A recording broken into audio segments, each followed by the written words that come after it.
The presidential race and tonight's State of the Union address.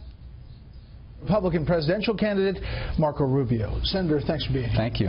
First, let me talk about this breaking news about the Iran situation with the 10 U.S. sailors. What do you know about it, and how concerned are you? Well, it sounds like these sailors were on a routine patrol. I think they were riverine, so they were looking at, they look for mines in the water, anything that might be there, especially from the Iraq-Iran war. And it sounds like they had engine failure, and they drifted into the waters that Iran claims, and they were taken by the Iranian Navy onto this island called Farsi, and that's where they're being held. And Iran needs to release them and the boats immediately. Is this a provocative action, and how do you paint the picture about what Iran has done? December 26th, they fired some missiles pretty close to the USS Harry Truman. There have been other actions, including ballistic missile tests. What do you say about the administration and what they're doing or not doing? Well, this particular case, we'll find out soon enough. If they're not immediately released and the boats are not immediately released, then we know that there's something else at play here. As far as provocative, beyond it, absolutely. Look, Iran is testing the boundaries of this administration's resolve, and they know that the boundaries are pretty wide, that the administration is willing to let them get away with many things.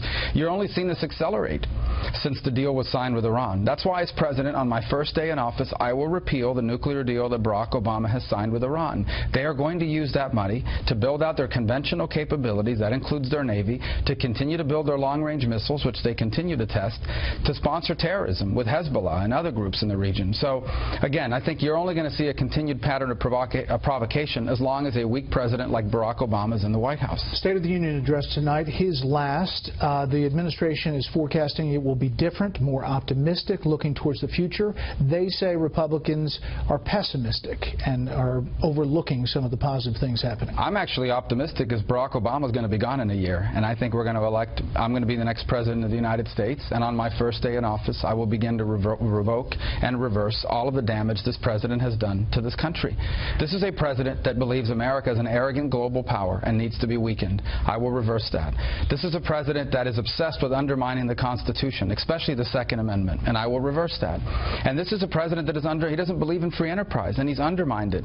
When I'm president of the United States, we are going to reverse all the damage he's done to our economy as well. So I'm optimistic. We're going to win this election, and we're going to turn this country around, but we're going to have to deal with him for the next 12 months. That's the only part that I worry about. Let's turn to the GOP race. Obviously, elbows are being sharpened as we get closer to Iowa and New Hampshire.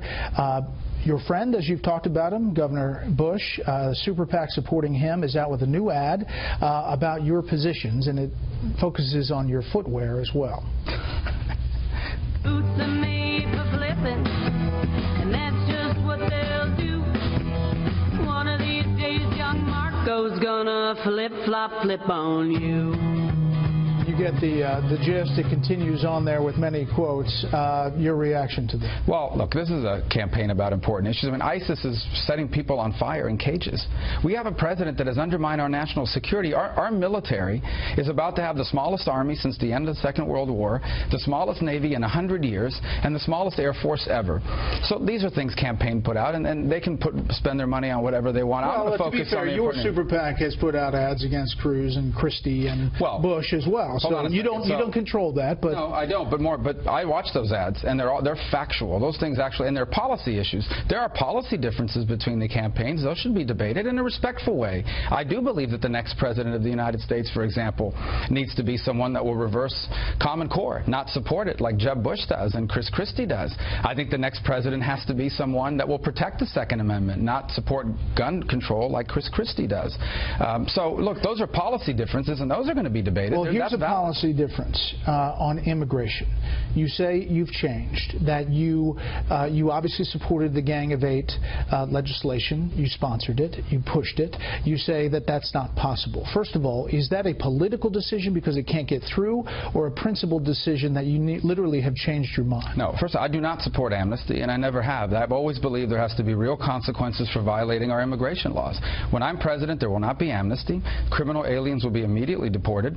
And for For example, sanctuary cities are going to lose their federal funding. But what now, you said on the campaign trail in 2010 and what you said when you were pushing the Gang of Eight bill were two different things. Yeah, right? but in 2010, that was in the context of the McCain and other bill that had been filed in 2006, which basically was a real fast path to not just legalization, but to citizenship. I believe there needs to be real and significant consequences to violating our immigration laws, and that should be triggered and linked to security, securing our border. That's why I supported the largest border surge in American history, 700 miles of fencing and walls, 20,000 new border agents.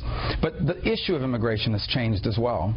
ISIS did not come into being until late 2013, 2014. Now they have a very sophisticated understanding of our immigration issue. They're using the refugee crisis, the visa waivers. They're even trying to get people into the United States as engineers and students and doctors. And this issue has now become primarily a national security issue. And if the Gang of Eight bill came up today, would you sign it? We're not passing the Gang of Eight bill when I'm president. Because of principle or politics? Well, first of all, because it didn't go far enough, as I said that at the time. I said that was the best you can do in the Senate controlled by Harry Reid. I wanted a conservative House to make it even stronger, and I repeatedly warned that it wasn't strong enough on border security. But the bottom line is, when I'm President of the United States, we're not going to have amnesty. You're not getting into this country. We don't know who you are or why you are coming. We are going to enforce our immigration laws, and we're going to deal with with immigration for what it's become now, which is a national security issue. You're getting attacked on this.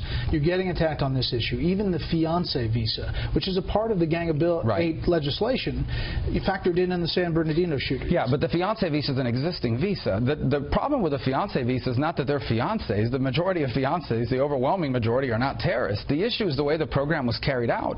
The people that were supposed to vet her missed key information. For example, they failed to confirm that these two even knew each other before they got engaged. Are you back in line with your party on this issue? Well, first of all, as I said, I think the party has always been where I am now, which is, number one, we have to enforce our immigration laws, especially that a group like ISIS is trying to manipulate the immigration process to get people into America. And until we do that, you're not going to be able to do anything else. That's always been where the Republican Party's at.